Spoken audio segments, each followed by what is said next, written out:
I'm full. All right, we are here with the wonderful Peter Champoux, who is our infinite wisdom guest tonight. I'm very excited to be chatting with him. It's been a while since we've had a talk, and he's just one of the forerunners in the in the world of geomancy, gaiography, ley lines, earth energies, and specifically healing the ley lines that have been notoriously um, violent, shall we say. So, with no further ado, welcome, Peter. So good to see you. We're really happy to be with you tonight. Yeah, thanks. So thanks for having me on. So, Yeah. let's start at the beginning, shall we? And let's find out how you got into all this and what brought you to it. Can you do that? Well, yeah, sure. Let's see. I was born, and my first memory was a hurricane of '55. So this idea of vortex and being exposed to all these rushing waters with all these vortexes in it was like a huge imprint on my soul. And I had a dreams when I was seven. I had the same dream 7 times when I was 7 years old, and it was a like megalithic dream and a dream of an old man on a mountain and spirit flying and such. So I spent a great deal of time thinking about those 7 dreams that I had, exact same dream, and that kind of like spawned an interest. And when it was an interest in the metaphysical. So in my 20s, I got involved with just really researching ancient cultures in the cultural use of stone in cathedrals and whatnot. And I became a stonemason, and I versed myself in the classical form of masonry, which the speculative masons take that operative form and turn it into a metaphysical practice to create a better man, if you will. So I looked into all them and what they did and kind of their practices and in sacred sites. I just immersed myself in geomancy and looking, all the stuff you see in ancient aliens, really, uh, looking at that. And what I did though was take it one step farther and try to apply this to a system that we might be able to use to improve life on Earth, rather than just looking backwards at what was and speculating that, oh, if only the aliens would land, we could have all these Earth energy systems operating again. And it seems as though these old, the straight tracks of England and all these megalithic things in Stonehenge and Avebury and such, they were a system that enlivened the Earth. But the Earth was a very different animal back then. There was a different magnetic field, a much stronger magnetic field. And when that magnetic field went away, well, the system collapsed and no longer operated as such as a fertilizing force. I believe that they were harvesting sky nitrogen to improve soil fertility, Huh. and it shows that shows in the archaeological record that there was an improvement in the human bones, in that archaeological record at the time of the introduction of the stone wheels in England. So that says, okay, agriculture's was improved and they were able to have a larger population. uh yeah, so it went on like that. And Can I ask a quick question? sure. Uh, uh, because my understanding could be wrong, or maybe it's yes and um, that it was also the earth energy itself that this stone being placed into it was acting as an acupuncture needle to broadcast that earth energy. Yeah, yeah, it was a that too. Okay. So both things. So it was pulling from above and below. Right, right. You know, there's tutelar current and celestial current, and you know, I've come to look at the Earth as a cell, and there's an exchange of energies between, uh, you know, the interior of the cell, you know, terrestrial forces and the extraterrestrial forces that, you know, so there's this modulation that a cell does through its integral membrane proteins. So these, similarly with the Earth, you know, everything's fractal. The Earth also has these integral membrane proteins within its membrane. And the consciousness field that operates the cell is the membrane, according to Bruce Lipton in his research. Right. So, you know, humanity, you know, getting up to the 80 billion mark, or 8 billion mark, I'm sorry, you know, we're becoming the consciousness field of the planet. So our emotions are atmospheric, you know. So you know what we see, for instance, what we see happening in Texas and all the tornadoes and such right now are tied directly to the emotional bodies, the emotional body of that part of the country, Yeah. and the kind of rancor and division that's going on in America today. So you know it's all reflected in nature. Yeah. So you know I was a stonemason for 25 years. My father and I were amateur paleontologists. We dug up dinosaur footprints in the Connecticut River Valley. And so I had this impression from early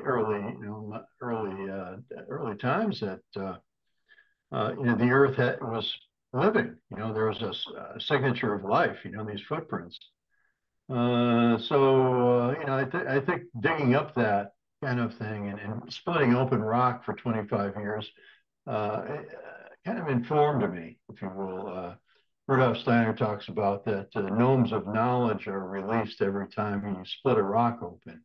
Mm. So after 25 years of breaking rock, you know, I actually noticed that there was this chi force, this force that would come out of the rock whenever I split it, and I'd anticipated and give it a good hug. But you know, out popped this vision of, you know, I had all this knowledge base of you know, the Templars and the cathedral builders and sacred geometry and all that. And so I was out in the hills quarrying some rock one day, and I noticed that, you know, there was a consistent angle in the rock itself, and that angle was the same as the watershed that I was working in.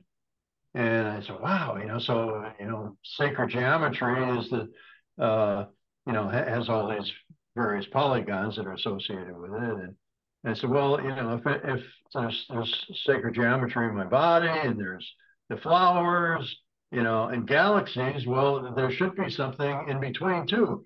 You know, so, you know, I started looking around and found a triangulation of mountains up in Vermont, New Hampshire, that pointed to a point, you know, along a geologic fracture zone called Shelburne Falls, Massachusetts, and I wrote this book called Gaia Matrix around that discovery, and you know, that was in '93, and when I discovered this geometry in the land, it was like, you know, it's supposed to do with this, you know, I mean, I know it's there, I know it exists, it's you know, I'm looking at it, but you know, in the mountains, the rivers, everything reflects it. Uh, you know, but what is it? I had no idea. I just, you know, kind of crawled up in the corner in a fetal position and started crying and laughing all at once. You know, what am I supposed to? You know? So, you know, over the next, you know, years, you know, I just kept asking this question: what, and why? And you know, I think I've come up with some pretty good answers so far. So, and I have a little slide presentation to show to Great. elucidate that. So, Great. Great. All right. Well, you want to start with the slides? You want to go for that? sure, yeah, I can do that. Let's see. Uh, Share screen, right? And let's see,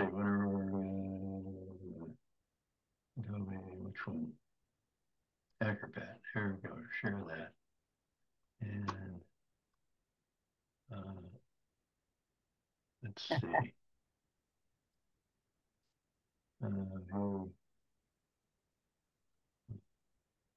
Full screen, full screen. Okay. Can we see that? Okay. Yeah. Yeah, great. And let's see, do I toggle it this way and that way? Yeah, let's see, go this way or that way. There we go. Yeah, so I call it the Champoux effect because, you know, with a name like that, you gotta have a sense of humor. But you know, so that after doing this Grid Masters thing out in the Tetons, I came back and it's, yeah, you know, I mean, I'm talking about all these kind of like circular things on the planet and these rings everywhere, and it's kind of like a lather. And I said, well, yeah, it's like a bubbling shampoo. So I call it the Champoux effect. And you know, I don't know if out in the forest, you know, or out, you know, anywhere actually, your faucet. If you take that water that's coming out of the faucet and put it through your hands and drink out of your hands, you'll notice that there's an entirely different signature in that water immediately. It informs the water before you ingest it of who you are. So it's more readily accessible to your body. And it tastes sweeter, it tastes better. It feels more like, you know, so you know, when you do that, you're informing water.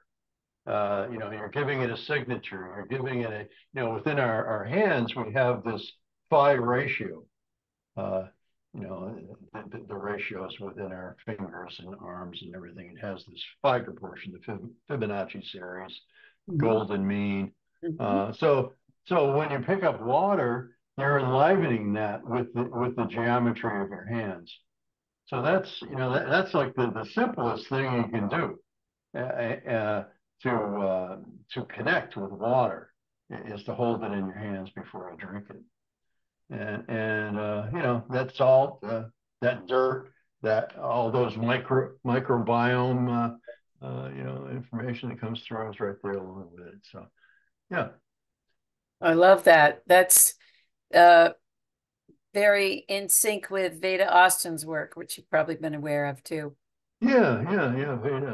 It's, you know, so what do we do with this information? You know, you know, yeah, water has consciousness Mhm. and uh, and it's informing everything. And you know, what do we do with it? And in this series that we see here, let's see, I guess you can see my hand. This is the what I call the arc home geometry. Uh, and this is centered on Shelburne Falls, Massachusetts, and Boston is here, and Canajoharie, New York is over here, and this is New Haven down here, New York City.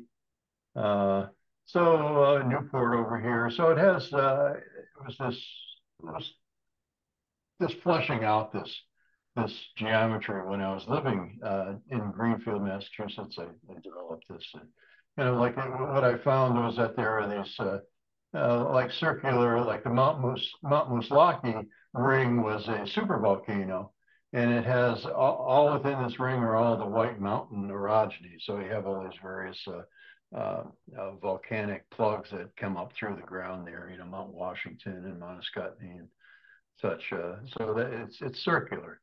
So that is a that feeds New York City. That's one of the major ley lines feeding New York City, and it goes right down Broadway. Oh So my. and Broadway is the only tangential street in the city. Everything else is on this grid, but Broadway goes across.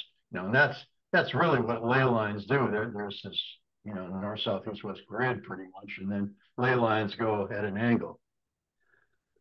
That's So remarkable.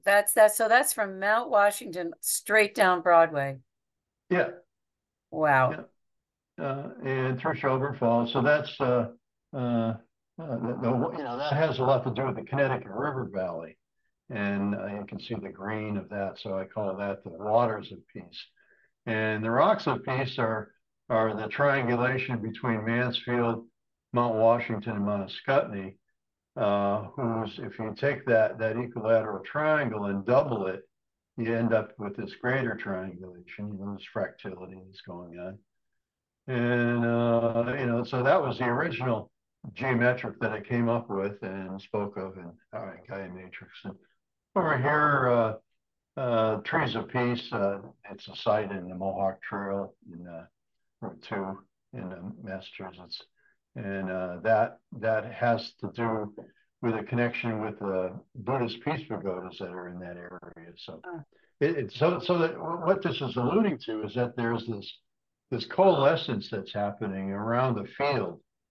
Call it a quantum field, a morphogenetic field, it's some kind of field, and we respond to it and cohere in certain patterns that are consistent. So in England, we had this idea of ley lines, and ley lines are a series of natural and cultural features across the land, 5 or more within, like a mile or something like that is what the British Society of Taoism's rule for it. But again, it's fractal, and that wasn't a cultural expression that that particular group of people had.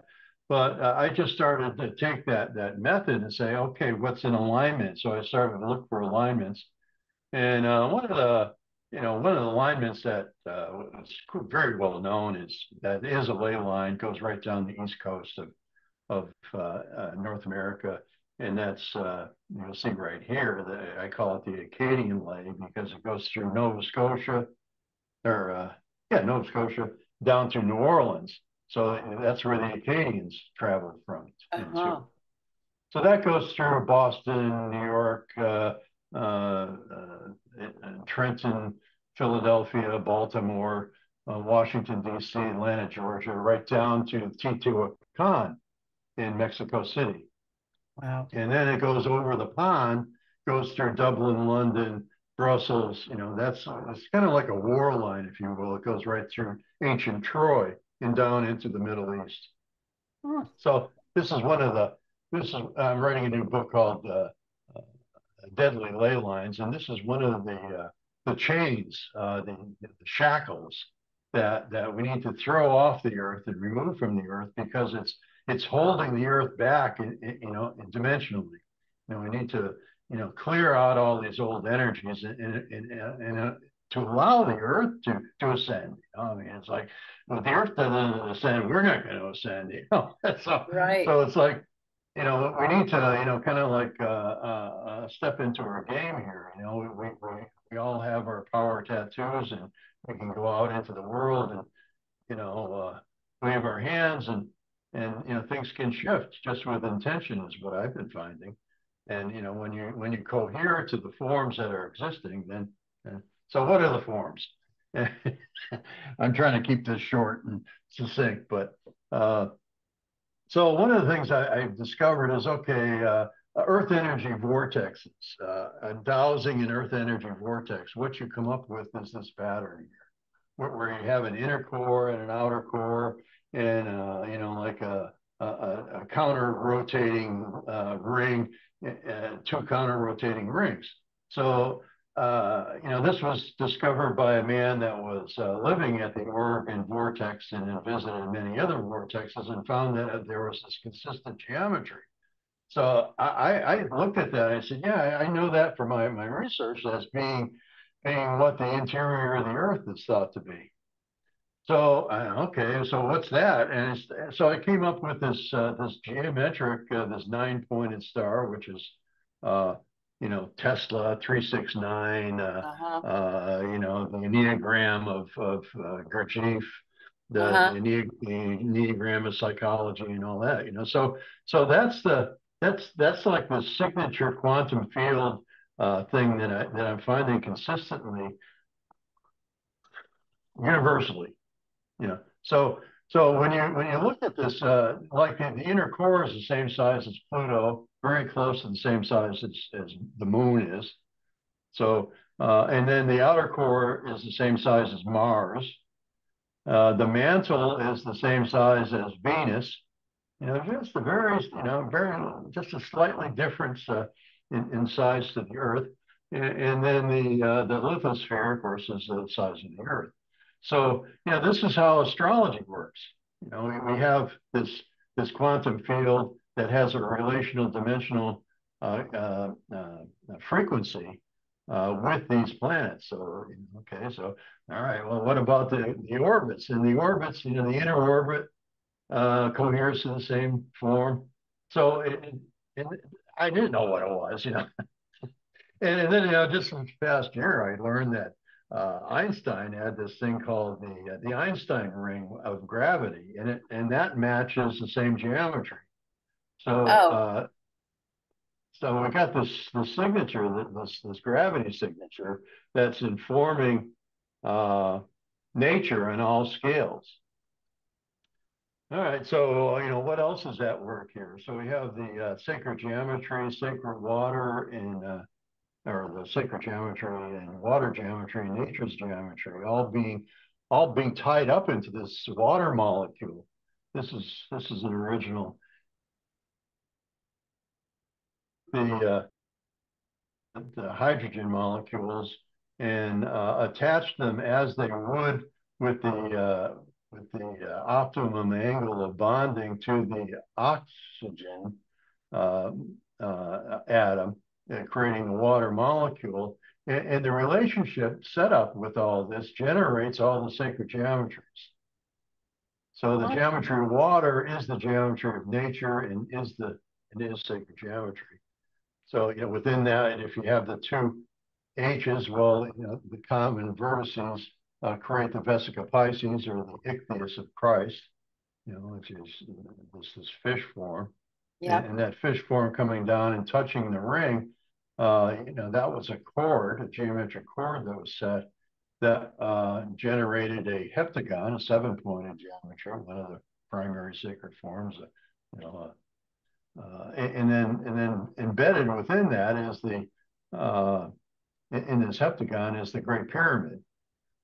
And you'll see where these lines come off the Great Pyramid, from the center of the oxygen molecule, match the tubes that come off of the Queen's Chamber Oh my goodness. of the Great Pyramid. Get out. So essentially, and my conclusion, simple as that kind of thing, is that the Great Pyramid is a solid form of a water molecule that is informing the atmosphere, the oxygen. Huh.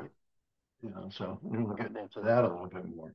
And the same pyramid is in the Sri Yantra. This is the oldest uh, graphic in the planet. It's like 50,000 years old or something like that. The Sri Yantra has been around forever, and that has the Great Pyramid geometric within it as well. So it looks like water, which is this is thought to be like the great creator force.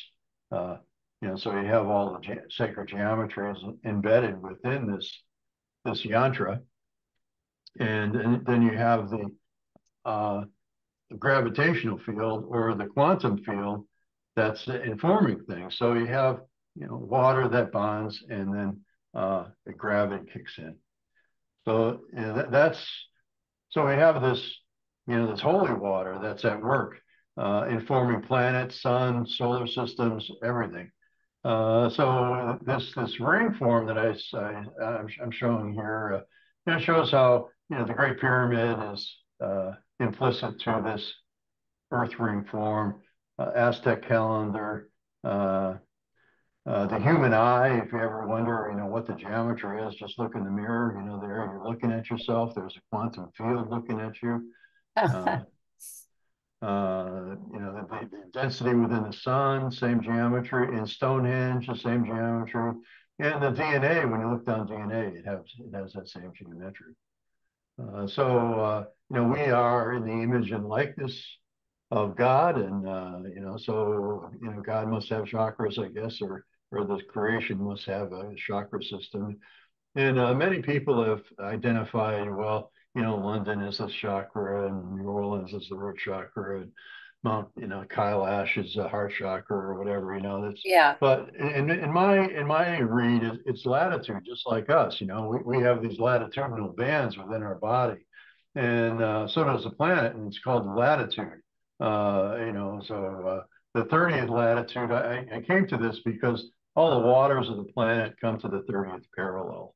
Maybe that's part of the Coriolis spin of the planet, but at any rate, the delta of the Nile is on the 30th, Mississippi's on the 30th, Colorado's on the 30th, Yangtze is on the 30th, Tigris Euphrates on the 30th. So, and the Ganges is on the headwaters of the Ganges is on the 30th. Wow. So that's and then okay, well, where's the rest of them? And in 19.5, north and south, or north in particular, is where the solar plexus of our planet is. That's where Mexico City and Hawaii is. So the volcanoes, the fire come out of there. When you look at the sun has these two rings north and south of its equator that are at 19.5 also, where all the sunspots come out of. Jupiter has a big red spot on it at 19.5. Right. Mars has a large, this is a work of Richard Hoagland. Right. 19.5 on Mars has that big volcano, largest one in the solar system. So Earth core is the root chakra and so forth, and the electromagnetic field is the crown chakra, and the third eye I correlate to Stonehenge, which is on the 50th. So that looks very much like the third eye. Mm-hmm. So anyway, we're getting galactic here. So this same signature showed up October 9th, 2022,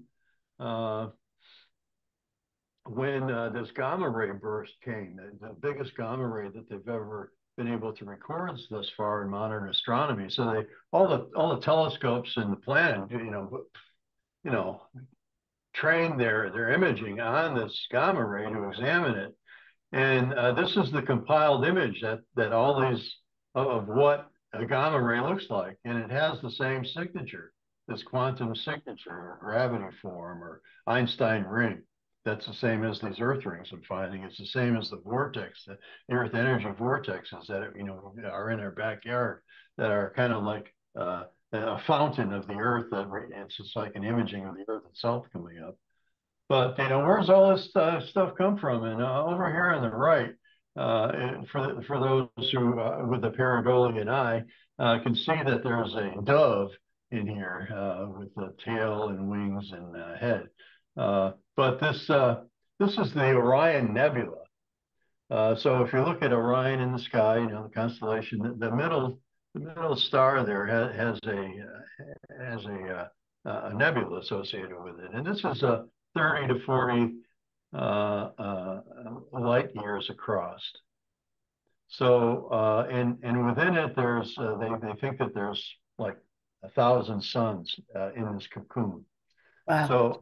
So this what this image has been enhanced to detect the water that's present within the Orion Nebula. And the Orion Nebula, they figured, is generating like 60 oceans a day, 60 Earth oceans a day. Wow. Is being created by the nebula itself.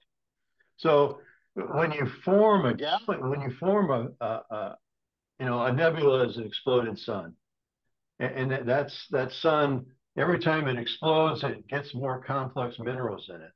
They say that Earth, the solar system, is on its third incarnation of nebula, where we've exploded, come back together, exploded again, come back together, exploded again. So that's why we have these complex minerals like gold and platinum and titanium and all these kind of these advanced minerals.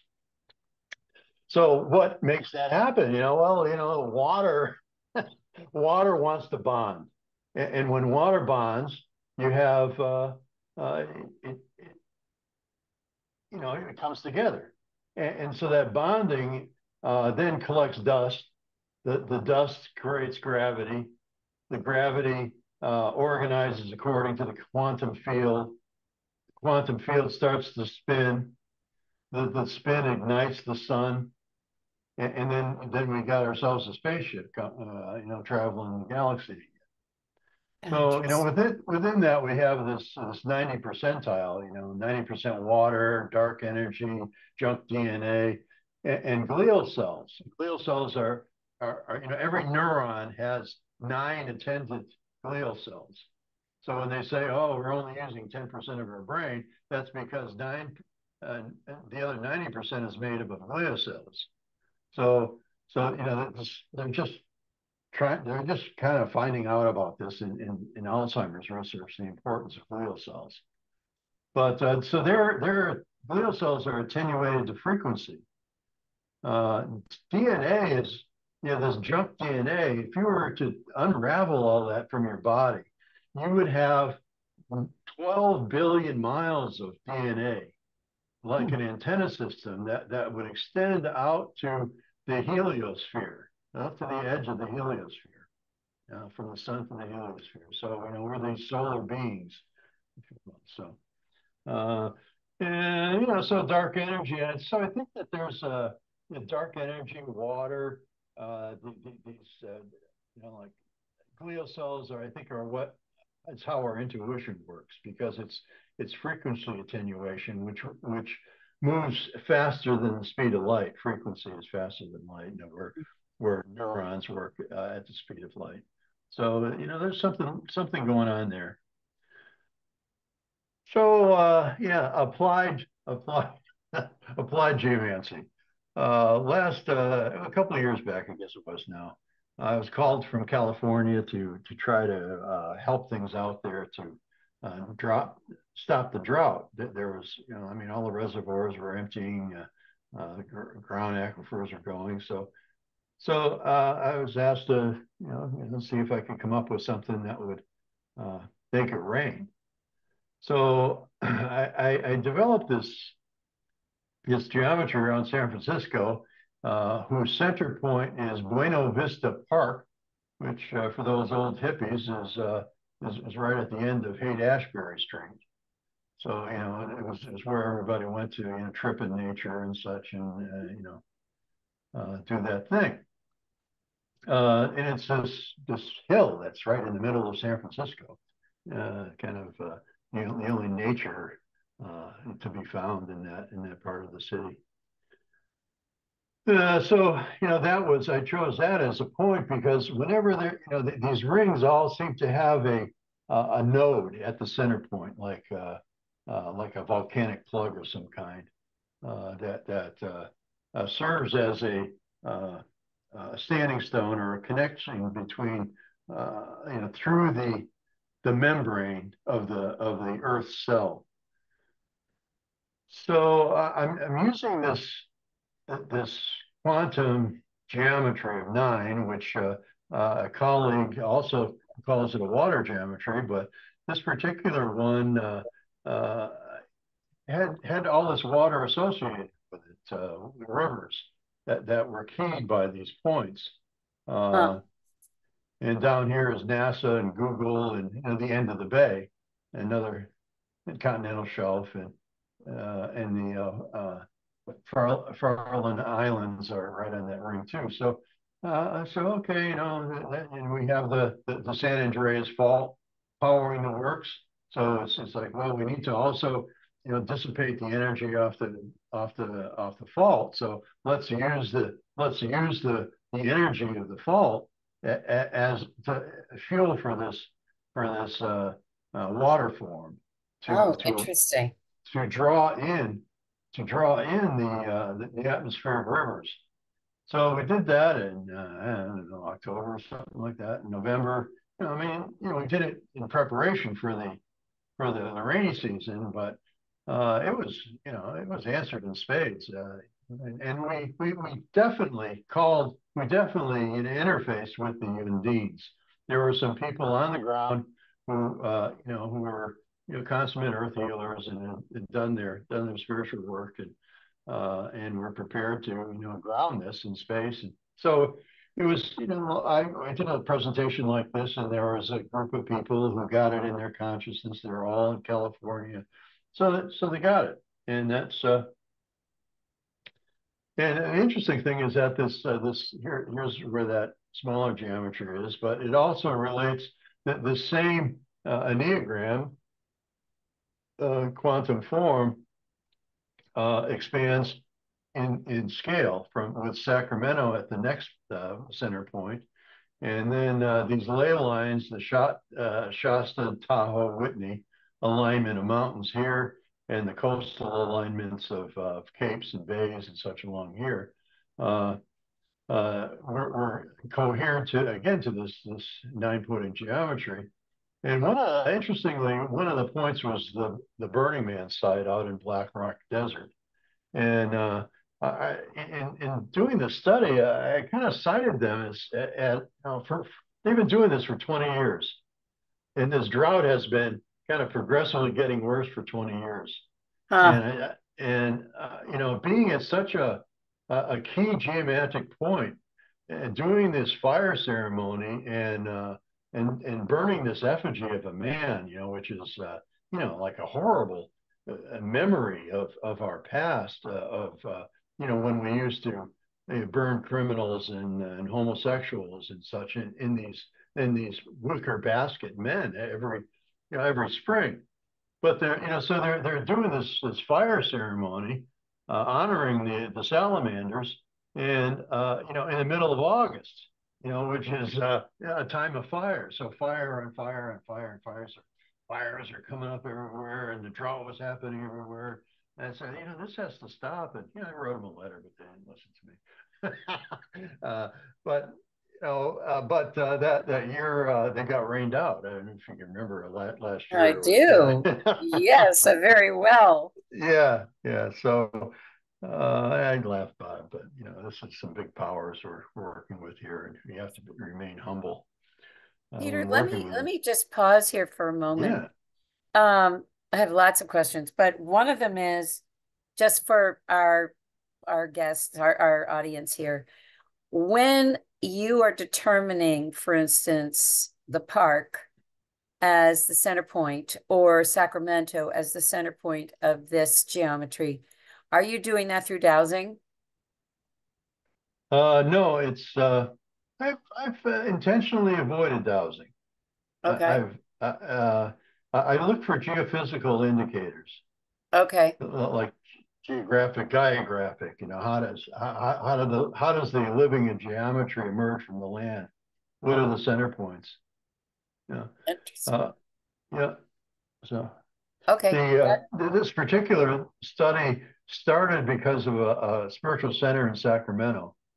So they asked me to look at Sacramento, and then followed up with this this rain making Got it. effort that we had. And then when you say, and I love the concept of using the energy along the fault line to be sort of the engine, if I'm understanding you correctly, Yeah. uh, will you describe excuse me, a little bit how you did that? Is it through meditation and ceremony? It's the nature of the geometry that does that. It's the nature of the intention. Uh, that was, So you you know, so you just present the geometry to the group and then sort of I'm just curious how you put it into practice.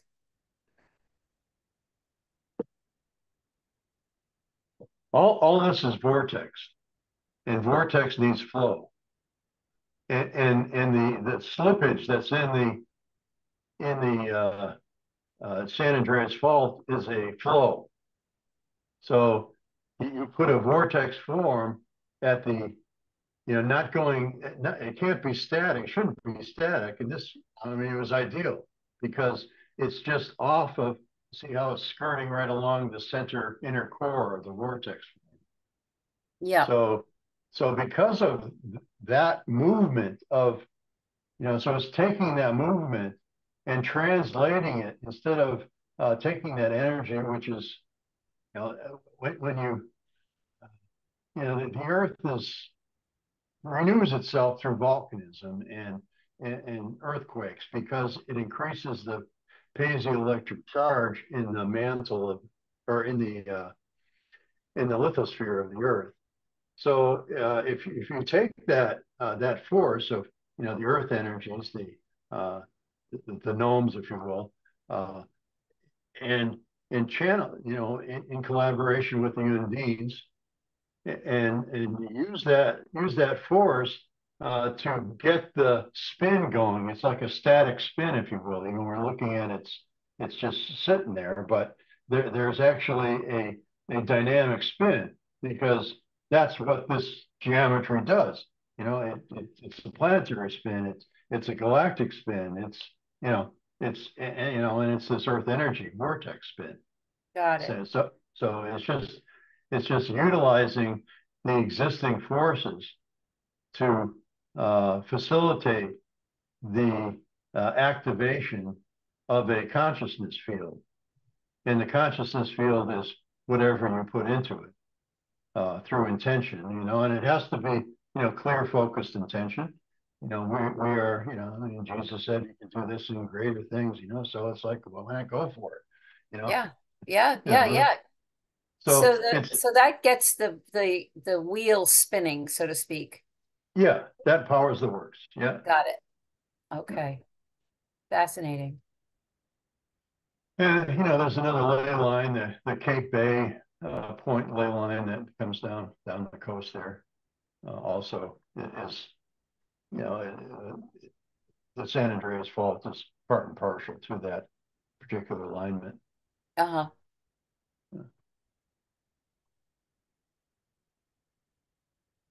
So, here we go. I'm in the Great Lakes, and this is my project right now. In the bioinformation as part of the show, there's some websites, and one of them is purespiritwaters.org, and I spell out this idea to try to heal the Great Lakes, by thinking of them as a whole form, and thinking of them as a sacred form or a holy water. Uh, you know, so, man, it's awful Catholic, I know, but I confess I'm a Catholic. That's recovering. But so we have this water matrix that is called the Mississippi River Valley, that includes the Missouri and the Arkansas, and all this Ohio, and all these different rivers that all converge as part of the whole Mississippi River system. And if you take the length between the Mississippi Delta and the headwaters up in Lake Itasca, Minnesota, you end up with the radius of the moon. Huh. So, and the Nile is the diameter of the moon. Huh. And many of the big rivers are, have that radius of the moon associated with it. The Amazon, what is the Congo, also. So I wrote one of my books is called Moon Rivers, which explores that idea. It's kind of an addendum to Gaia Matrix. But so Great Falls is what I'm calling your area of the woods. Hope, you're at the Great Falls in Turners Falls, Massachusetts, and that has all these falls around it. Uh, from all the various rivers. There's falls, the Salmon Falls and Shelburne Falls, and this type of thing. So I just call this the Falls Ring, and this is a ring that. Oh, geez, I didn't go into that earlier, but this is the center point of the North American tectonic plate. So you see Huh. these radiating rings going out, and the outer ring here is determined. This is how I determine Earth rings. Where are the integral membrane protein or plutons of Earth's cell, is by looking at the arc forms on the planet. So the arc form of California, Mexico, references the center point of Shelburne Falls, Massachusetts. Huh. And then it curves around and goes over here as the Mid-Atlantic Rift. So it's the only circular tectonic plate on the planet, and it's half land and half water. and it has a very much a yin yang form to it. So to me, it speaks to this idea that America uh, is a place that can bring balance to the world. So that's what I'm trying to do. I'm hoping that introducing this new way of looking at the world would do that very thing. So along this arc and this ring, you have these various earth rings that I've identified. Each of them a story in itself. Black Hills, Shiprock, which is the Four Corner area, or the Colorado Plateau is another word for that. But over here in the Great Spirit Waters, where I'm saying think holy water, we have 7 states that lay claim to this. 6 states, 2 provinces, and and 2 countries that all lay claim to this. So I don't know if the sensitive out there. When you travel from Massachusetts to Vermont to New Hampshire or New York, or go to Ohio or Pennsylvania, every time you cross a border, there's a distinct different field that's Yes. there. Just Yes. a feeling of the place, just from the people, the aggregate laws. I don't know what creates this feeling. So right now, the Great Lakes is all chopped up into all these desperate, divergent kind of rectilinear forms that are contrary to the planetary's innate way of being. So I'm trying to get a coherent field and heal the great waters with the help of the interdimensionals, the fifth dimensional helpers of the elementals and whatnot, and human consciousness to ground it here in the 3D to heal these waters. Because they're incredibly polluted, and it's like 21% of the Earth's fresh water is sitting here, and in a thirsty world.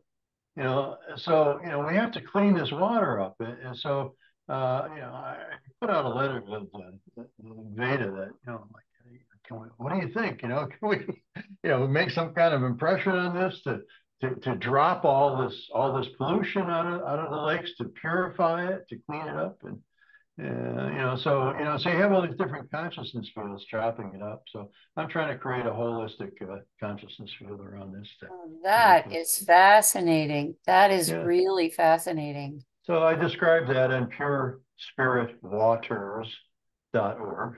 You should check it out. I put it in the chat. Yeah. Um, I find that very interesting. We'll have to come back to that when you're at the end of this. Okay. So I've mapped out the entire planet, looking at these curvilinear forms, and they all seem to, it works. It repeats itself. It's organic and interrelational. I mean, we're all Earthlings, and we're all, the borders in Native American world, the borders are very permeable. Yeah, this is our place, that's your place, but yeah, we cross over, and so it's the same deal with these kind of Earth rings. Yeah, they're distinct circulinear forms, like circular ley lines, if you will, Yeah. but they're all based on the arcs, and this one was a study on the Canadian Shield, which is defined by this white ring. It comes up here. There's just a little bit of the shield on this side of Greenland, curving right around. Just you can see this. The green form is the actual rock, and this is a 3 billion-year-old rock. So it's some of the oldest rock on the planet, and that's why there's so many lakes up here, because it's all granite.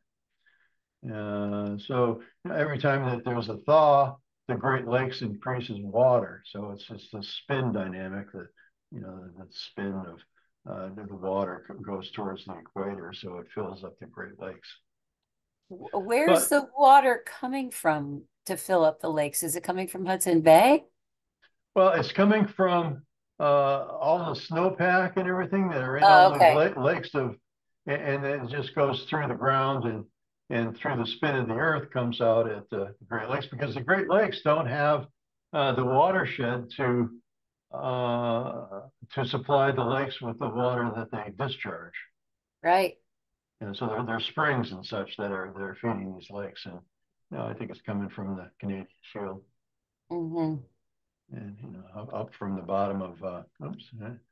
So yeah, it's just to show you the kind of interrelationships of things and how these, you get one spinning. It's like a clockwork, if you will. Uh, one spins, the other one, and turns the spindle here. In the lake, and you can see how the lakes have a vortex shape to them, turning clockwise in that way. Do they always turn clockwise, Peter? No, no, there's different. It's that's a kind of a conversation of standing columnar waves where you have vortexes that are counter and it's like a balanced vortex, Right, right, right, uh, both clockwise and counterclockwise. right. Okay. It's interesting. A lot of what I'm seeing is that a lot of the forms on the Earth would indicate how the tail of Mexico is, for instance, indicates that the Earth is spinning, should be spinning in the opposite direction than it is right now. Huh. So I wonder if there's, and that was a question I asked a Harvard astrophysicist emeritus. If we have if the poles flip, would the Earth change directions like a dynamo does? Like an electric dynamo, if you change the polarities of the poles, it spins in the opposite direction. And he said, "Yeah, I guess it would." So, that might be what we have ahead of us. And Yeah, I know. it's a tough planet without a doubt. So the electromagnetic field is at a really low charge right now. It's Yeah. Rory Duff is talking about how this reduced magnetic field is allowing for all these light frequencies to enter Right, into the Earth and right, all this plasma. And after the Earth renews its magnetic fields, there's this clear demarcation of polarities, orange and blue, if you will, right at the equator. Right now, we have this mixing that's going on, and we actually have four poles that are merging. One in the South Atlantic, one in the Indian Ocean, and the two existing ones, North and South. But the North Pole magnetic pole is moving very fast towards Russia right now at a very right. alarming, unusual rate. It Yeah. used to hang out right here, Yep. uh, and now it's like Way over. Yeah. 40 kilometers a year or something. It's moving. Yep. So just to show you that this is everywhere, so here are the Aleutian rings marked by the Aleutian Islands, the Siberian ring marked by this arc that comes down here to Manchuria. So over to the center of Lake Baikal, the Beijing ring, which is between the China ring and the Manchurian ring, and those two are the same size. Marked the Chinese ring is marked by the coast, that circular coast, going right up into Beijing. Center point being the White Emperor City. In the Poets of China, it was a very inspirational point. That's all but inundated by the Three Gorges Dam right now. So right there at the center of the integral membrane Pluton of China is this big body of water that they've dammed up. So in Chinese medicine, uh, there's this thing called being damp, and that's being inflamed and sick. When you have a damp constitution, you're prone to illnesses. Right. So, what's right below the Three Gorges Dam, but Wuhan, China, where COVID came. Wow. So, there's probably going to be more illnesses coming out of that because of that dampness that's holding back the flow of that river, which is really, Wow. you know. Oh man, you just blew my So, mind. yeah, so there's all this metaphorical conversation going on here and these different relationships. Right here is a ley line that comes off the Great Pyramid. Uh, and that goes right through Fukushima. So, Mm. Where else does that go? well, there's four ley lines, each one coming off of the edges of southwest. This one's the northeast line of the Great Pyramid, uh, and the northwest line, the edge line of the Great Pyramid, goes out through France and right down. It actually followed the eclipse path that we just had on the 8th Ah, of August. So it's like there was something going on with the shifting of energies coming out of the Great Pyramid through the St. Lawrence and it crossed all these Masonic sites where all these uh, obelisks were placed to connect with the Great Pyramid. That's what during the Egyptian revival of the late 1800s, the Masons went wild building all these obelisks to kind of like that's what they were meant for, to connect with the Great Pyramid? yeah, yeah, because Oh, the Great Pyramid is an upshoot and an obelisk is a downshoot, so that it creates this toroidal field and rotation. got it. So yeah, and the top point of many of them were in that pyramidal uh, Right, geometry to right, just to through frequency and right. dimension to connect those two. So, yeah. So the Great Pyramid, this is kind of my heresy. There's so many people that are kind of like bowing down to the Great Pyramid. I think that the Great Pyramid is the lock on the satchels that are keeping this planet down. I think the Great Pyramid was put in place to create friction uh, and as a way to develop free will and develop humanity as a spiritual being, but it's really degenerated and it's kind of out of hand right now, in my estimation. And I say this because when you look at the lines coming off of the Great Pyramid, one of them goes right through Mecca, and this Mecca line goes through Baghdad and on up through Athens, and it has this ring. But over here in this moon ring, you find all these like the Armenian genocide of 15 million people, Mm. and the Darfur genocide of millions of people, Mm. and the Iranian uh, uh, Iraq war in the swamps down here. Hundreds and hundreds of thousands of people piling up bodies as for roadbed. Uh, the annihilation of all the slaves, the Spartacus revolt over here. And if you go due north off the Great Pyramid, it goes right through Kiev. So it's like that line that it goes through Ukraine and Kiev is the line that Putin is trying to get to. He's trying to bring the border over to that, so it's the same as the Crimea, which is on that same line. Another genocide site, the Crimea. Uh, Wow. so there's this coordinates that's part of this in there. All these like Silk Road ley line. That's where Gaza is on, and you have Gaza, Jerusalem, Baghdad, Kabul, uh, Islamabad, going over to the schizophrenic Hong Kong. Uh-huh. So so it's like there's something we need to do with this. There's an illness here, Yeah. and it's being looked at as if it's this wonderful artifact that we need to replicate everywhere. And it's like every time you replicate it, you're referencing and empowering this form, and this form, like I'm pointing out here with these ley lines that come off of it, are stimulating religion. Here's a heresy. Religion divides people. Yeah. I know what it's. I know the truth.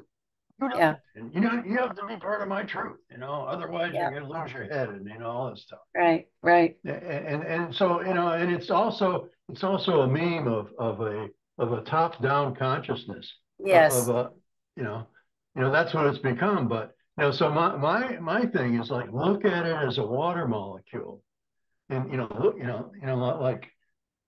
like use it as a target for the infinity wave, to stimulate that, work with this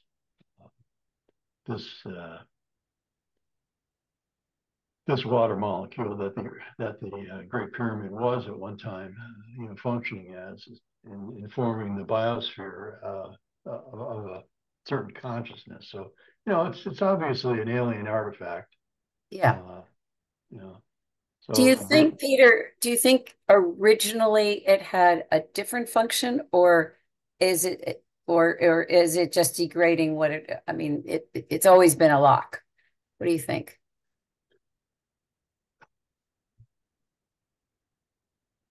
there's the whole universal vector grid geometry there, UVG. It's kind of touted as the model of the ley lines around the planet, which is the platonic solids are all kind of referenced to this point. Yeah. And it's the center of the landmass of the Earth. So its antipode, the very opposite point on the Earth, is the center of the most water on the Earth. So they always talk about this being the center of land, but there's a so it's the two of them together working together. Uh, Yeah. that's uh, I don't know. It's something that's Mm. has degenerated to a point that it seems like some dark lords are in control of it, like some Yeah. Ahrimanic forces are using it to keep humanity down. So perhaps it is something that it's a litmus test of our ability to truly be free as free willed beings. Mhm. Because this is affecting our will. This is kind of controlling our will, and and it's that the whole model of the planet, even though it's a planet of free will, we have all these structures of the church and the royalty and the corporate hierarchies and such, and it's just destroying the planet, but and it's kind of like whose will be done. Uh, Yeah. you know, Well, that's really interesting. And I'm thinking that, this upcoming retreat I have in Shasta, the guides have been saying, they said it's all about freedom, freeing humanity, and to quote, to ring the bell of freedom or ring the chimes of freedom, something like that. yeah, And this is fascinating because I think we will need to do some work in Shasta on this pyramid. yeah, yeah. It's I think that there's this piece that uh, the aliens, the extraterrestrials, have lost their individuation because it's so problematic, and but because of that, they've lost the kind of connection with divinity, Yeah, and it's our job to bring that back to the galaxy. yeah, This we're being developed, as a force to return that to. I mean, like the blue people, the Arcturians, they all look alike. The mantis people, they all look alike. But yeah, humans, there's not a single human that looks the same, thinks the same, has the same character, has the same taste buds. I mean, so, right, uh, right. so I think this was put in place to keep them under control for a while until they matured, spiritually matured enough to handle freedom, handle Interesting, true sovereignty. interesting, very interesting. Hmm. This is I don't know if you can see this in total. I can't see it in total, but let's see if I can. Here we go. So I look at the Great Pyramid as that little piece sticking out of the sand is just the the point of a world pyramid. That Yeah. when you project it through the Earth, uh, it uh, it that's the world pyramid, and Yeah. it's called fire in the middle pyramid because it looked like to the Greeks it looked like this muffin that this pyramidos that you buy. It's like a popular donut in ancient Greece. So the Greek travelers say, "Oh man, look at that! It looks like a donut. I'd love one of those right now." I've been going across the ocean for a month or so, so that's how it got its name. Uh, but it means pyramid. It's fire in the middle. So the fire in the middle, if you project the Great Pyramid, it frames the core of the planet Earth. So it has a hold on the planet. That has a hold on that whole on the expression of the whole quantum field or the, the vortex that is the planet is controlled by this. So yeah, so that was this projecting line, one of the projecting lines that came off of the Great Pyramid, followed that eclipse line, and eclipses are something it's like it blocks out the energy so that a new way of being can be Yes. set in motion. Yes. So having that eclipse coming along there, that's what I was focusing on. What was releasing the tethers, releasing these chains of bondage Mm. uh, that come off the Great Pyramid and free the planet. Let the planet be sovereign too. It's like and honor it for what it is as a just this beautiful gal that has given us so much and has borne humanity for so many centuries and like all this blood and suffering and this trauma triangle that we're all kind of like so enthralled with you gotta let it go. She's it's time to really kind of step up and take responsibility for our planet. Yeah. If we don't, as a consciousness field, uh, as a group consciousness, as a humanity, come together and lend our considerable power towards to the earth, uh, through perhaps the methods that I'm suggesting, uh, we're going to have another pole shift. Yeah. And if Yeah. that happens, we Well, got to start all over got to start all over, and that, again. and and from what I've heard,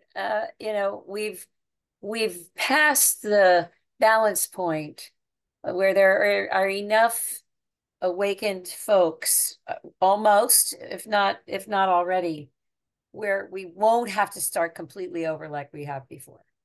But I don't know. That's just conjecture, but I Yeah. sure hope it's true. Well, I think it'll have a lot to do with our own action, our own, I agree. co-creative efforts, that are working with the fifth dimension. Well, listen, to that end, can we do something tonight to help you with your water project with the Great Lakes?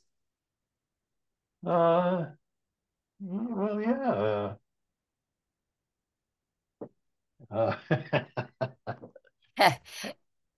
Uh, yeah. Think holy water. All Just right. Well, why don't you think. take, are you done with your slide presentation? Let's get I back so am. we can see everybody. Yeah. Okay. That was great. I'm sure. There we Okay. go. I'll All just right. bring, everybody loved it, Hmm. I'm sure. Thank you. Thank you. Thank you. So let's put our little heads together here. How can you use the beautiful energy of these beautiful people and all of our collective hearts and consciousnesses? Would you like to lead us in something? Would you like me to channel something? How would you like to proceed? Well, since you're so well versed in the dynamics of the infinity wave, putting the infinity wave over the Great Lakes with its center point on Sault Ste. Marie, Okay. there's a very big obelisk right there in the middle of a Native American and Ojibwa burial ground, right there at the Sioux Locks. Oh my Uh, God. so use that as the center point of the spin field, and uh, just kind of see that expanding across the lakes incrementally, uh, holding that hope and trust uh, of the power of water to transform. And So shall we just get in there and do it right now? sure. Are you all game? Awesome. Love you. Thank you. All right, so let's just close our eyes for a minute. Let's take a deep breath.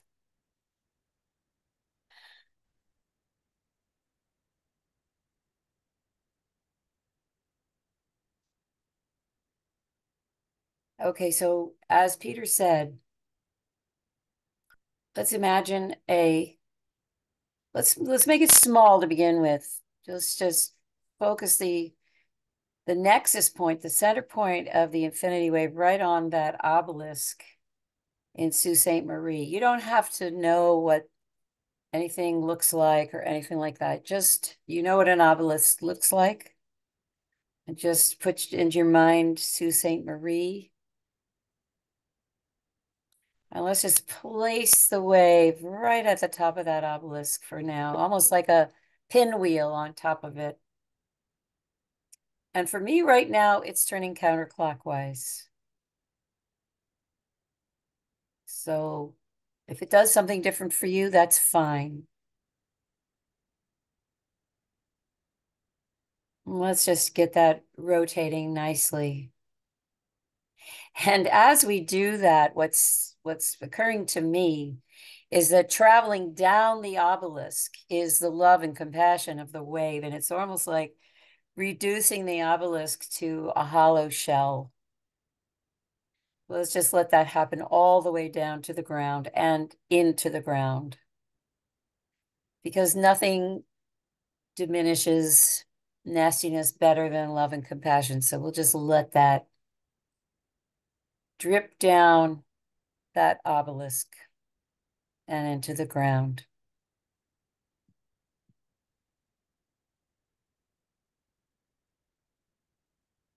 All right. And now I see the obelisk as pure, actually, like a beautiful platform for our wave. And so now let's begin enlarging the rings of the wave. And imagining that as they spin, the water is releasing like rain,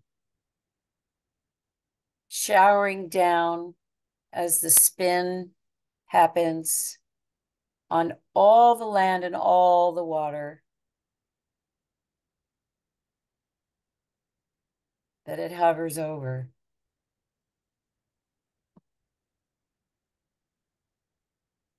Now let's expand it again. So now we're about, oh, I'd say 3 to 5 miles large. See if you can expand your wave to 3 or 5 miles wide from tip to tip. Raining down water, raining down the love and compassion, equalizing and drawing into this unified field that Peter was speaking of all the discordant land masses. The wave is growing again. Now we're about 20 miles wide.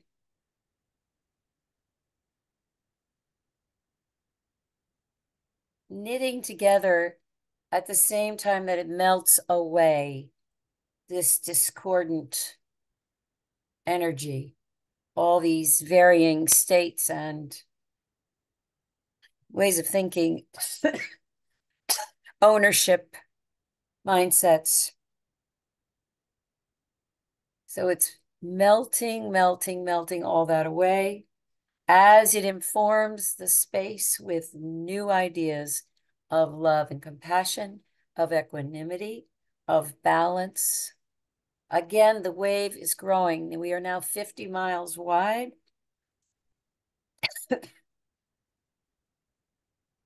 The rotation now is gaining speed,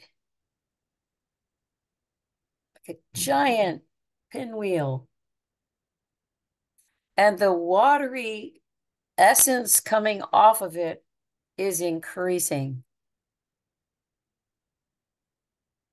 As we reach different shorelines, stretching again, now 75 miles wide.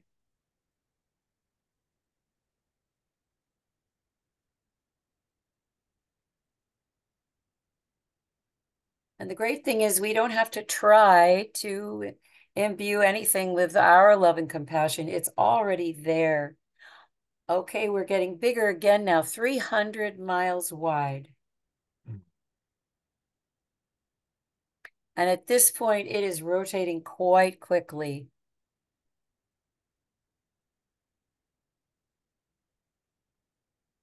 And you may feel yourself expanding along with it.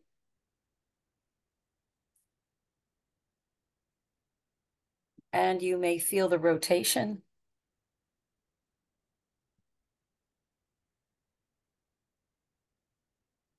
So we're up into Canada. Is that the entire, how wide is the entire breadth of the lakes? Yeah, that Earth ring is 750 miles. All right, then we're going to have to double this one. So But that's, radius would be, 300. yeah, Yeah, well, we got 400 to, miles. all right, we got to double it in a minute, but it's still doing its thing at 300.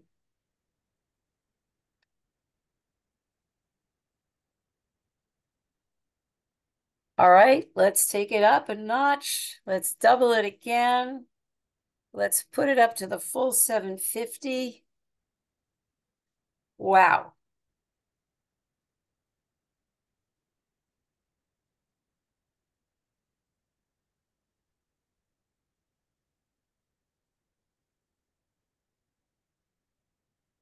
It has a tone. It has a tone to it. It does. Do you want to tone it, Peter? Uh,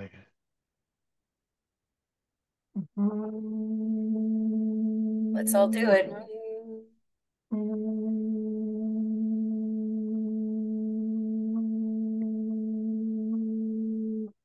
Mm. It's kind of like that HU thing, I guess. Yeah. Mm. Ooh.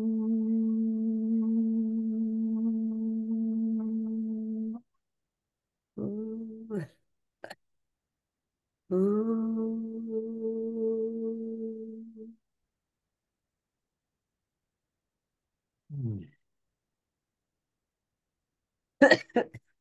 Just a little bit more.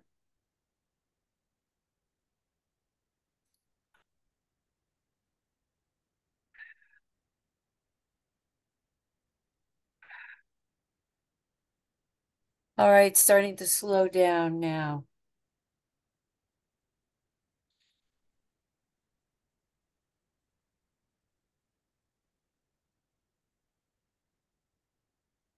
The wave is just sort of dissipating, melting down into the waters, melting down into the earth.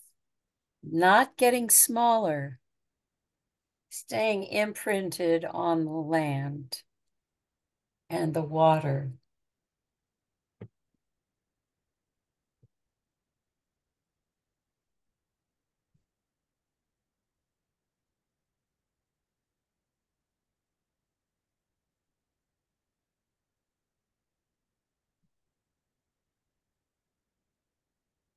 Well,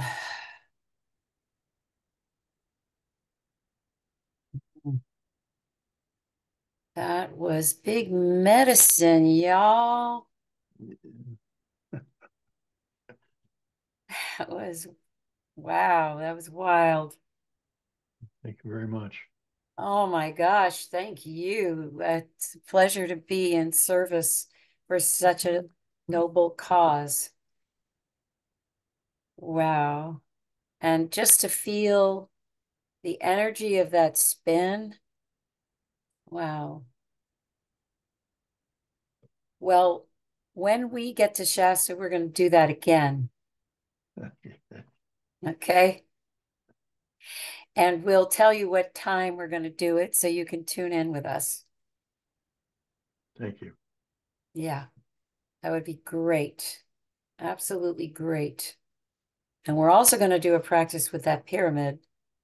Well, now that I perceive, if I'm right or not, I don't know, but I perceive that that obelisk just went, it just kind of collapsed. Mm. It stayed, the form stayed there, but its energetic form just collapsed. It took nothing to collapse it. So that was kind of cool. Oh my gosh. Well, I'm listen, free, I'm free, I'm free. freedom. Anybody have some questions for Peter? Raise your hand. Yeah, Jan. Well, mind blown so many times. Thank you so much. And a couple of things. I'm an astrologer and I work with symbols all the time. And it seems to me what we're trying to do with divination is use the intuitions we've had about all of this and transmit it into something that can reshape reality in the quantum. And it's just so wonderful to see geomantically the correlates of what's happening, through fractal inference. But the other thing I want to say is that I also use the Chinese coins, the I Ching, and the Tao came out of the I Ching and this idea of yin and yang and the movement of water. But there's mythologically, during the period of the warring states, when there was as much chaos and degradation in society as there is now, the sages got together and they reordered the I Ching in order to bring order back to society. And it's like they literally reconfigured the yin and yang, the molecular structure of what was happening. And through that intentional work, they reordered cosmology, and society went along with it. And so it makes me feel incredibly useful and incredibly hopeful about the work that we're doing.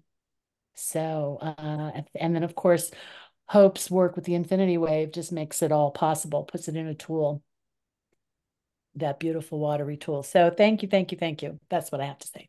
That's cool. That's very cool. That's very interesting to think about. Yeah, on the micro scale to change things around so that the macro will fall right in step with that.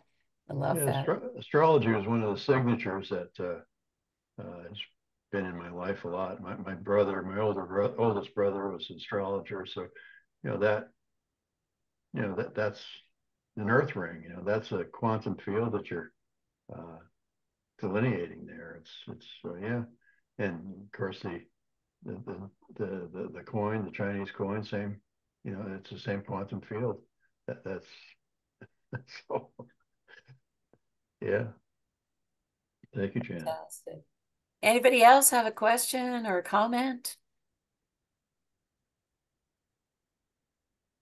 Yeah, Yeah, Leonora. Leonora has her hand up. Go for it. Yeah. Well, thank you so much, Hope, for bringing Peter on. And hello, Peter. I have heard about you years ago, about 10 years ago, for the first time when I lived with Lon Starkweather in Leverett.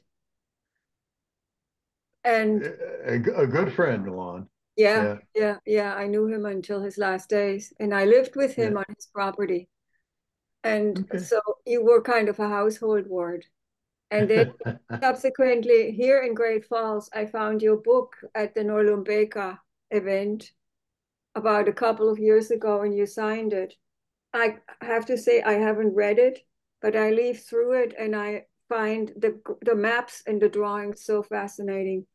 I come to this not knowing anything about the science, but I am a visual person, and the maps that you presented today are works of art by themselves. And I would like to study more. So I have now a contact through Hope to your website. And I'm so happy you are alive and well, because I thought you must be an ancient man somewhere. Because Lon Starkweather, he talked like you were buddies almost. And of course, Lon is gone. But I have lived in these vortex areas. My son lives right at Tahoe, and he was born in San Francisco.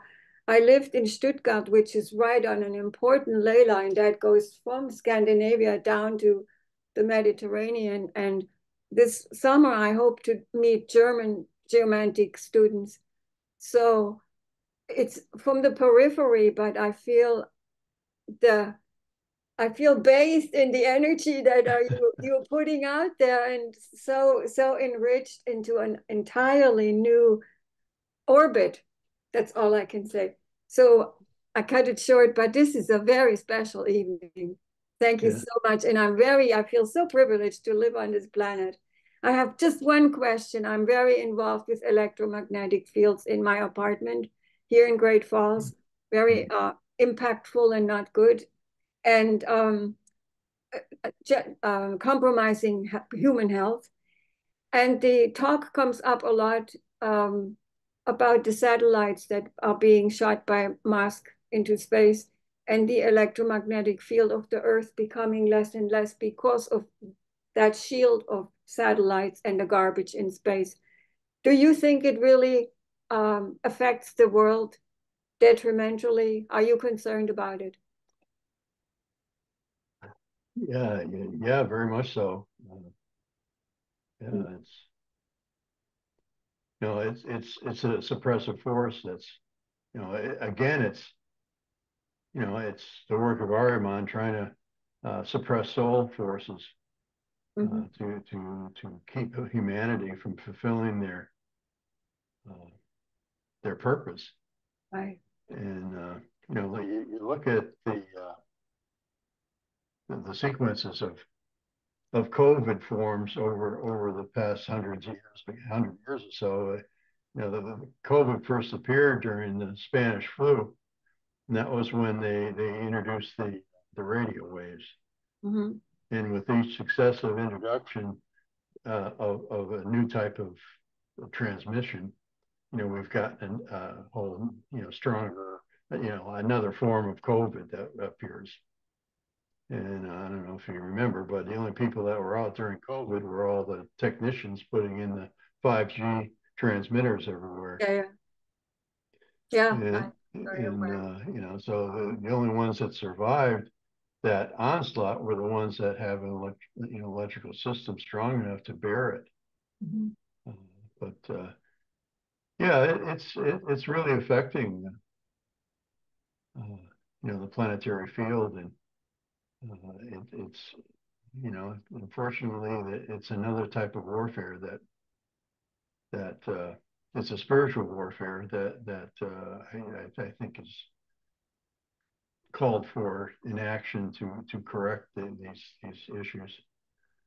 But I've had some success, I don't know, with the electromagnetic fields around a person's house by putting in a coherent geometry using a copper rods in the ground to kind of like deflect that and channel energies around the house so you can have some peace inside. I know there were a few gals in the Western Mass that I've, seemed like women were more afflicted than men who felt like their back was burning, just on fire.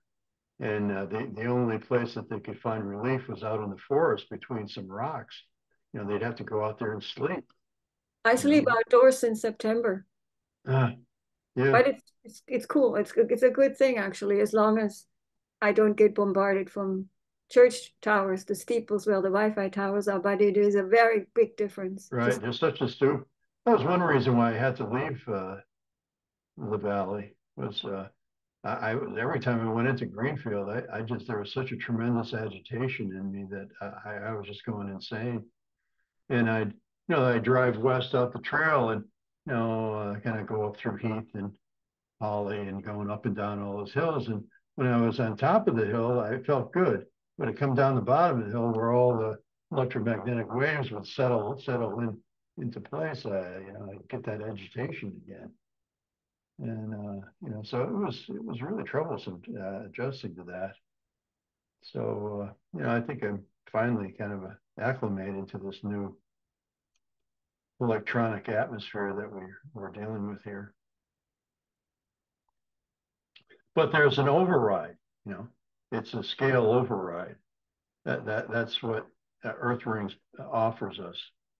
It's like if we bump up in a scale, we can, these are tremendous natural satellite dishes. Yeah. That are powered by the Earth and solar system and galaxy, and so I think there's hope to overcome these frequencies and good. Yeah, great. Neutralizing them. Yeah. Excellent. Thank you. Thank you, Leonora. And thank you for bringing up Lon. He was a good friend. I helped him build Grow World. It was I lived in that building for 4 years. It was heaven. Yeah. And the gardens, he taught me much. I wouldn't be here probably. He enriched my life unbelievably. Yeah. I inherited something in the chat you could read about a rock that I inherited that you dated back to 3,000 years ago, that was found in a field, a Native American adze, and you dated it, and a piece of paper was in it with your notation. Peter Champoux. Probably a dowsing dating that I did. Could be, yeah. Awesome. Okay. Andy, you had a question. Are you there, Andy? Well, we'll wait for Andy to come back. Fiona? Yeah, I just on that thing of neutralizing that you were talking about, of the EMFs and so on. I was listening to somebody recently who is doing a lot of work with soda, bicarb of soda, and in terms of alkalinity, and saying that if we alkalinize our water, our system inside, that we won't be so affected by the EMFs. And so he's spreading the word about alkalinizing our water by using the food grade bicarb. I'm experimenting with that at the moment. Okay. But and I'm fascinated by the word pyramid, of course, is far in the middle, and it's never really registered with me like that before. That's fascinating, and it kind of mimics our own energy field, doesn't it? That of the, what do we call it? The Horus, that we're the donut with the hole in the middle. The Taurus. The Taurus, the Taurus, with it, and then the whole thing about individuation that you talk about too. All of these things are really, you've set lights in me to kind of knit it together. And it's been a beautiful talk. Thank you very much. You're so welcome. Thank you. And I'll try. Would you have a particular alkaline product to? Uh, are you in the States, or you sound like you have an English accent? Are you over in England or No, I'm in Australia. Australia? Okay. Yeah. He says, Bicarbonate of soda.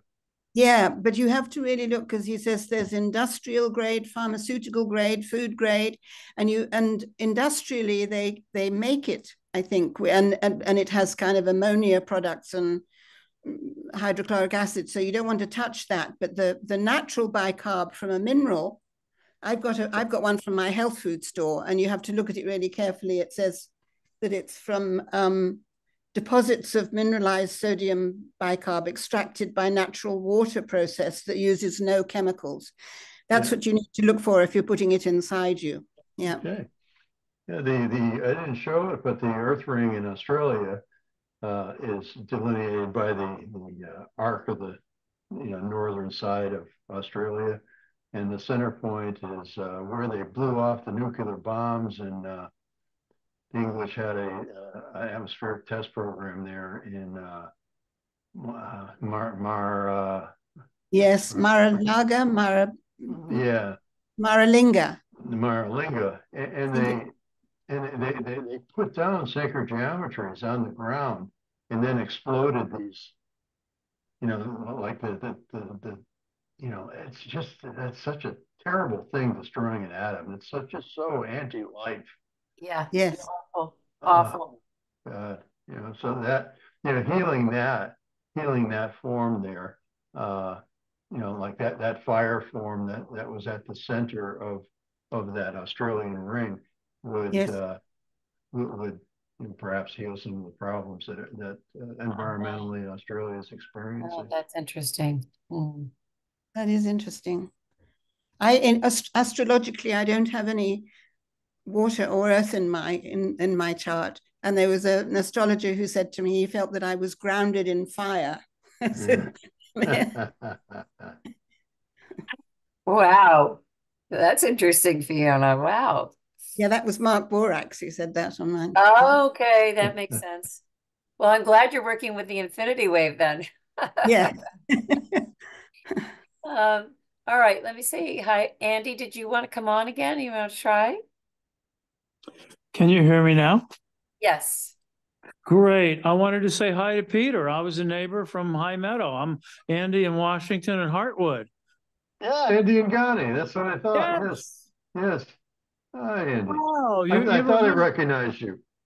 Oh, terrific. I'm so glad to make contact and hear of your good works and know more about what you've been up to and what you're doing. And I'm absolutely fascinated by all the people contributing here, and especially Hope. I'm just a carpenter that talks to trees, and the only thing my antenna do are kind of stick up and take in the waves that are coming across in more or less a silent fashion. So I'm very fascinated and thrilled to see everything that you're doing, Peter. It's great. Great to hear from you, Andy. You still down there in the old same place? Same place, down the hill. Yep. Down the hill. Great. Yeah, stop by. Okay. Thanks. Yeah, the trees. I was down in the Southwest for 4 years, and boy, did I miss the trees. Mm-hmm. Yeah, it's just such beautiful beings. Yeah. Great conversations. Thank you all so much. Thank you, Andy. Glad you came. Thanks, Hope. All righty. Is there anything else anybody would like to ask or comment on before we close? This is one of our longest and most fascinating conversations. So I just want to make sure everybody gets a chance to say something. It was so life affirming. So life affirming. Thank you so much for the tone of how you delivered all of this to us, Peter. Very, very Spread the good word. Yeah, you really very life affirming. Thank you. And grand. Oh, Esther, thanks, Leonora. And Esther, did you want to say something? Yes. I'm sorry. I'm going tapering down in the day, so I'm not as enthusiastic as usual, but I really enjoyed everything. And I did have a question about the Canadian waters, if you have found them to be of particular significance in terms of the whole Earth system and intelligence. Well, yeah, the Canadian waters are very much, tied with the Canadian Shield, and that's like the largest charge of uh, piezoelectric energy on the Earth. So that's and that being so close to the magnetic ring, like where the so you have all these waters and forming this granite, and the granite is touching the magnetic ring, and the magnetic ring is generating the field. Mm. So the purity of those lakes and forests, those boreal forests, from what I understand, the boreal forests of Canada are as important as the Amazon. Mm-hmm. So it's like it's just precious. Yep. And I know there's a lot of minerals as well. There's just gold and all kinds of things.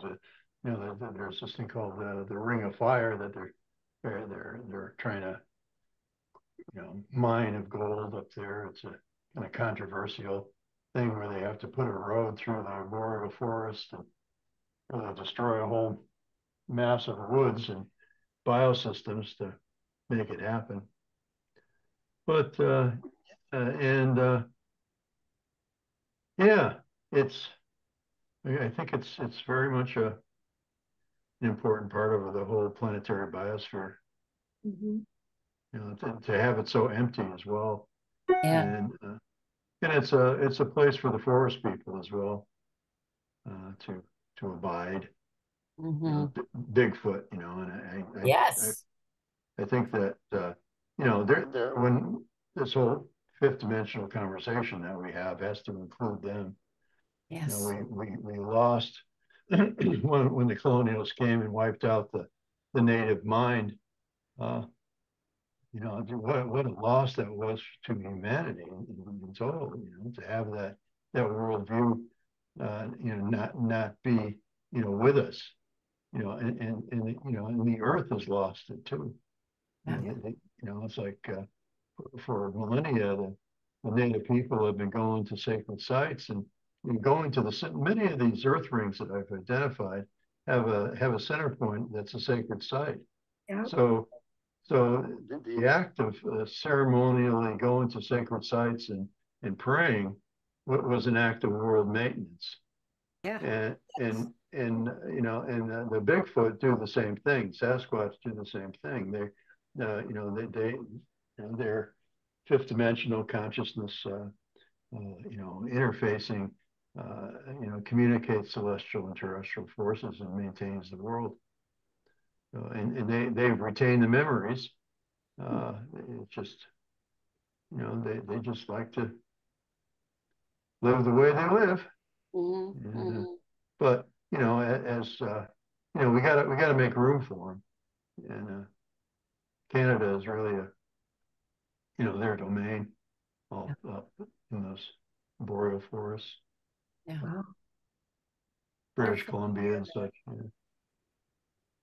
Thank you. I also, number of years ago, I was in the Catskills. I lived in the Catskills, and a number of people from the Kogi tribe came up and met with us.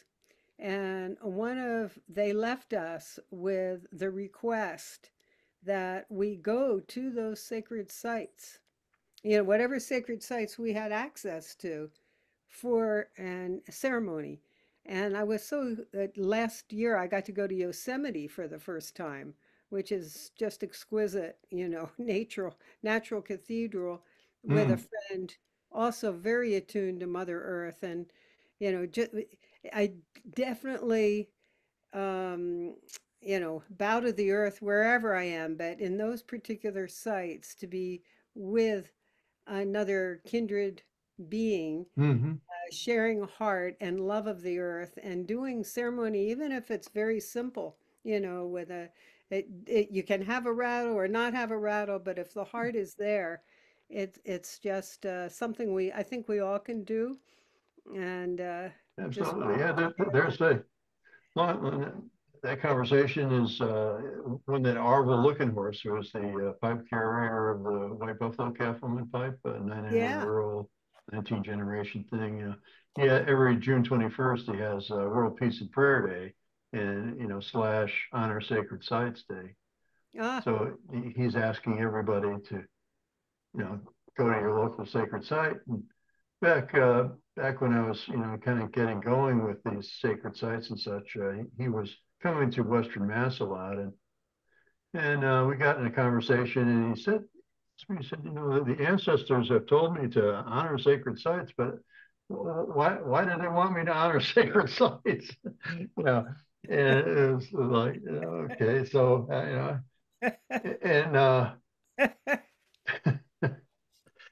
so I told him, well, the Irish, they converted to Catholicism, but they kept going back to their sacred sites. They kept, yes. whenever they had something going on, an illness or getting married or any kind of life passage, sacred sites.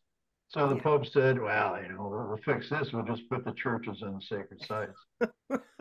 Yeah. So that's how, like all throughout France, they did that same thing, where they took, Chartres was an old Druid site, and so it's like they rung in Christ consciousness into the European landscape.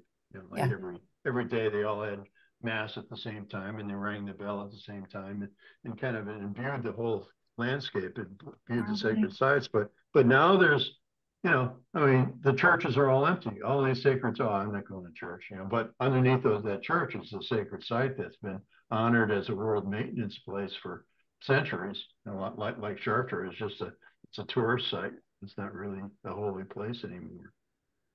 But the spring, there's a spring. The spring is right outside the building. Yeah. There's I love a little the term. spigot. Oh, I'm sorry. What's I that, just Esther? love the term of the earth maintenance site. I've never heard that before, and you spoke it today, and it's so beautiful. And I just want one more kind of question is, I live in Santa Cruz, California, so I'm really near the redwoods.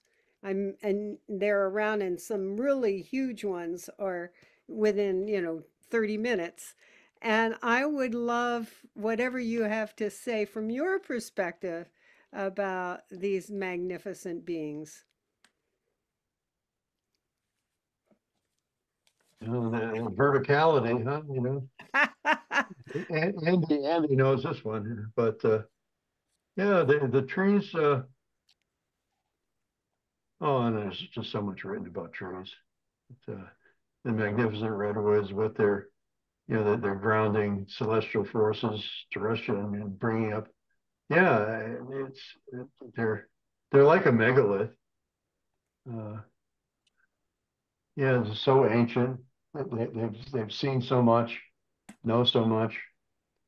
And I think that they're only grow like they grow in the West Coast because there's such tremendous telluric energies. There is the waters that come off in mists and in the fogs and stuff off the ocean, but there's just that tremendous fire of creation that is the San Andreas Fault in the edge of the tectonic plate. That so you have those forces, those telluric forces that are in under pressure, and that's generating a charge, and that charge is kind of being conducted by the redwood, which it must have a lot of iron properties to them, being red.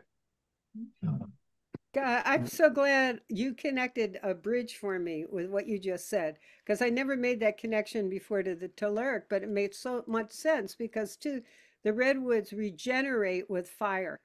Oh, yeah. They're constructed so that the seeds then, so that makes so much sense. And of Uh-huh. course, red, and I'm an astrologer too.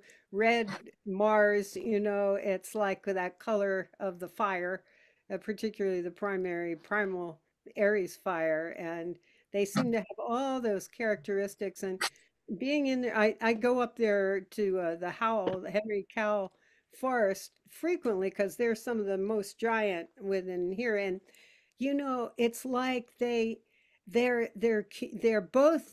the individuality and the uniqueness that you speak of, and it's so critical.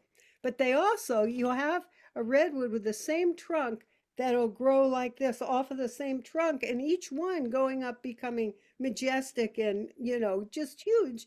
And then they often are in rings, so that it's like they're a community. They seem to embody these three intermingled essential ways of being. I always feel they're holding hands, their roots are holding hands below the surface when I'm in their midst. And I don't know. Hope, wow, what an incredible gathering. And this one, I have your book, and I've never heard of you until this, through Hope, saying you were going to be here. And I'm going to look for your books and hope to hear you more. And just thanks to everybody that we're, as a group and energy together experiencing this. Yeah. Just feel blessed to be here. Thank you, Esther. Thank you Thanks, so Esther. much. Okay, one last question, Leslie. Thank you. Thank you. I just signed up for your newsletter, Hope, and I was so excited. And then I found out about this and it sounded interesting. And I missed the very beginning. Peter, this was so astounding. I wished I could have seen on that map Hawaii, where I live. But is it in your Gaia Matrix book that I saw? Will that have these maps so I can see what's going on over here on the islands? Or from your website? Yeah, there's my web's, Hawaii is on the First Nations leg. And so that's, you take that around the planet, and it comes out of Boston, goes over the Mohawk Trail through Syracuse, New York, and the Haudenosaunee peoples, and about through Mount Shasta, through Hawaii, so through the Tetons. Then it continues on westward and goes into Australia down through the Murray River Valley, and then curves around. This is all in a straight line, a great circle. Right. Goes down through South Africa, through the Zululand, Adams Calendar area. Comes back around up the west coast. Up the west coast of Africa, kind of skirting the coast, jumping over that big bay there, the armpit of Africa, and then coming back to Boston. So, that's and the Earth ring that this is, pop me an email and I can feed you some graphics, but the spin that is, the curvilinear form that is the archipelago of Hawaii, references, it's moving towards the east, indicating a spin, a clockwise spin. And if you reference that arc that's made by the archipelago, it's centered on Samoa, American Samoa. Oh. And Samoa has it's right at a point of two undersea mounts that create a right angle. And so there's structuring the world and Saturn and all those metaphors that the right angle has with it. And so that and that arc is also reinforced by New Zealand. So you have, this kind of earth ring that's a water ring, if you will. But, it's made of all the Polynesian islands. Right, right. That are so deep in the ocean. I won't take any more time. Thank you. I would love to be able to email you. I'll go to the website. Yeah. Mahalo, as they say. Thanks, Leslie. I don't know, Peter. I think we need to have you come again. Okay. Because we have a lot more questions. Of course, we want to talk. Jan has questions about the masonry. I have questions about the masonry. I want to talk about the glial cells. I want to talk about a lot of things, but we're getting a little late. So Rebecca, if you have a quickie, let's do that, and then we'll say goodnight and let this poor man rest his voice for a little while. So Rebecca, just quickly. Thank you so much. Can you hear me? Yeah. Okay. I just learned about your work, Hope, through Pam Gregory and bought your book. I just happened. I don't know. Anyway, I'm halfway through the book. This was absolutely fascinating. And my question is, I guess to Peter, or maybe to you, I missed the first few minutes, but who created these obelisks? How many of them are there around the world? And can we as individuals doing our wave meditation, can we do what we just did as a group tonight to benefit humanity with some of these obelisks? So Well, I guess who placed them? And I don't see why not. I do think some of them, they may require more than one person, but heck, give it a shot. What do you think, Peter? There's a lot. It's a pretty popular form in graveyards. But there's some really big ones in Buffalo and Cleveland, and they tend to be along. There's one series, Bennington Monument, High Point, Jersey, and the Washington Monument. There are one of the largest obelisks in the country, and they're at a 5 proportion, 1 to 1.618 ratio of distance, and so Saratoga is where we won our independence. So it's kind of like it exchanged the information of sovereignty from there down to Washington D.C. So it's altruistic in their efforts with these obelisks, placing these obelisks, but it's power and control and hierarchy and all that business is also attached to it. There's a good friend, Mary Hardy, who she's got a pyramid over in Western Michigan, who was through the Templar inner guides she was given the Holy Grail Vortex.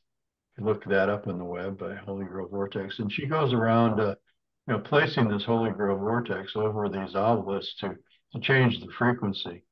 And there's an adage in the Gnostics that if you change the frequency, you change the manifestation of the mass. So by changing this is an antenna system that was set up. So if you entrain these obelisks with love, then with that frequency of love, then that changes the manifestation of the mass out of one of war and profit through suffering to a more compassionate kind of culture that the consciousness community seeks. So you might look up that. It's a pretty simple exercise with the pattern that she uses is the same as those earth rings that I defined to you. Where you have two inner vortexes spinning one way and two outer vortexes spinning the opposite way, bringing a balanced form. So, and she uses the prayer, the UN prayer of peace, from the point of light, that one there. Assholes. I